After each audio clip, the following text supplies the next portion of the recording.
Hola, mi nombre es Juliet Silas y el día de hoy les voy a hablar sobre los tumores óseos benignos, malignos, formadores de hueso cartilaginoso y otros.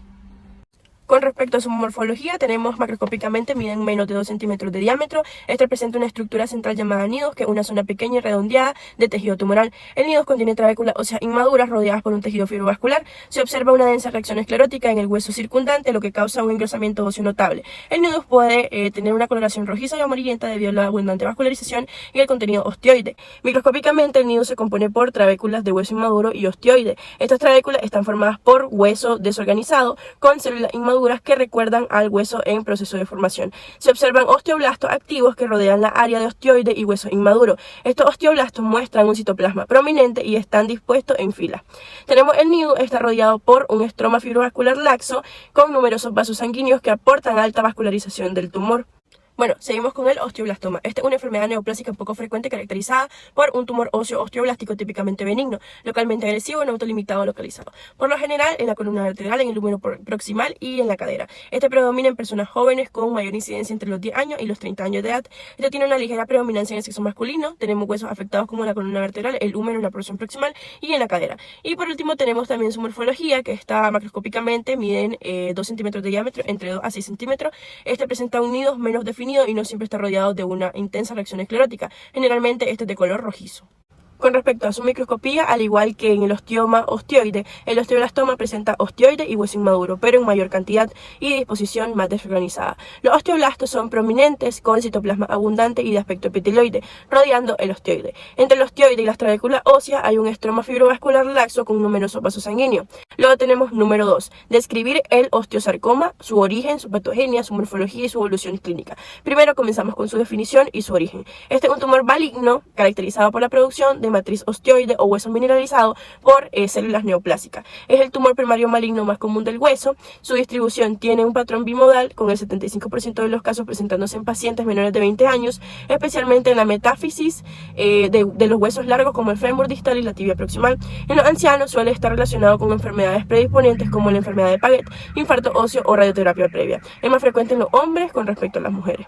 Con respecto a su patogenia, aproximadamente el 70% de los casos presentan mutaciones adquiridas en genes supresores de tumores y oncogenes. Entre ellos tenemos el gen RB, un regulador de ciclo celular, que es afectado en la mayoría de los casos esporádicos. Otro gen clave es el TP53, cuyo producto regula la reparación del ADN y la apoptosis. Mutaciones en este gen están asociadas con el síndrome de Li-Fraumeni, aumentando el riesgo de múltiples neoplasias, incluido el osteosarcoma.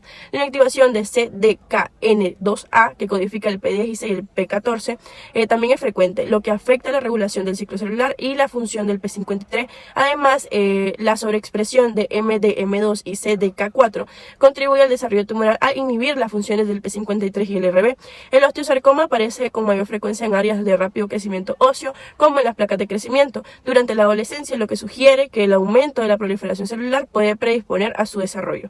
Dentro de su morfología tenemos macroscópicamente son tumores voluminosos de color blanco grisáceo y consistencia arenosa, que frecuentemente presentan áreas de hemorragia y degeneración quística. Destruyen las corticales óseas, forman masas que invaden los tejidos blandos y se extienden extensamente a lo largo del canal medular. Raramente penetran la placa epifisiaria o las articulaciones. Microscópicamente se caracteriza por la producción de matriz osteoide o hueso mineralizado por células malignas. El hueso neoplásico puede formarse en estructuras delicadas en red o en extensas sábanas o trabéculas primitivas. Las células tumorales presentan variabilidad de tamaño y forma, pleomorfismo, núcleo hipercromático, células gigantes, invasión vascular, alta actividad mitótica y con frecuencia necrosis. Con respecto a su evolución clínica, su manejo combina quimioterapia neoadyuvante, cirugía y quimioterapia adyuvante. El grado de necrosis inducido por la quimioterapia en el tumor extirpado es un factor pronóstico clave. Son agresivos y tienden a hacer metástasis al pulmón por vía hematógena. La supervivencia a 5 años para pacientes sin metástasis al diagnóstico es del 60-70%, pero cuando hay metástasis y casos secundarios tienden a tener un peor pronóstico. Bueno, tenemos los tumores formadores de cartílago. Primeramente tenemos el osteocondroma. Tenemos su naturaleza, su sexo, la morfología macro y micro. Tenemos su definición, que también es conocido como oxostosis. Esta es una excrescencia ósea benigna recubierta de cartílago que se conecta mediante un tallo al esqueleto subyacente. Esta se diagnostica con mayor frecuencia al final de la adolescencia y en los primeros años de la adultez, entre los 10 y los 30 años de edad, con una porción de 3.1 en hombres respecto a mujeres. Es un tumor cartilaginoso que tiende a detenerse su crecimiento al completarse el desarrollo esquelético. En su morfología, macroscópicamente, el osteocondroma varía entre 1 a 20 centímetros de diámetro. Este consiste en una cubierta de cartílago hialino que imita una placa de crecimiento desorganizada con osificación endocondral. El interior contiene hueso neofabricado y la cortical del tallo se fusiona con la cortical del hueso subyacente. Microscópicamente está recubierto por una capa de cartílago hialino que puede mostrar una apariencia de placa de crecimiento con osificación activa hacia el centro del osteocondroma. El hueso neofabricado se asemeja al hueso cortical y trabecular normal. Con respecto a su patogenia, se relaciona con la inactivación de 2 copias del gen EXT en condrocitos, codificando el glucosiltransferasas esenciales para la polimerización del heparan-sulfato, que es un componente crucial del cartílago. Esto indica que el osteocondroma son verdaderas neoplasias y no simples malformaciones. Tenemos como número 4 los condrosarcomas, que aquí vamos a hablar de la edad de presentación, el sexo, los huesos que más afectan, la morfología macro y micro. Entonces, este es un tumor maligno de tejido conjuntivo cuyas células elaboran y segregan matriz cartilaginosa neoplásica. Estos se clasifican en función a su localización intramedular a cortical y de variante histológica. Representan la mitad de los casos de osteosarcomas, la mayoría en los pacientes que tienen 40 años o más, y la afectación de hombres es 2 veces mayor a la de las mujeres. Con respecto a su morfología, macroscópicamente el condrosarcoma convencional se desarrolla dentro de la cavidad medular del hueso, formando una masa expansiva brillante que a menudo erosiona la cortical adyacente.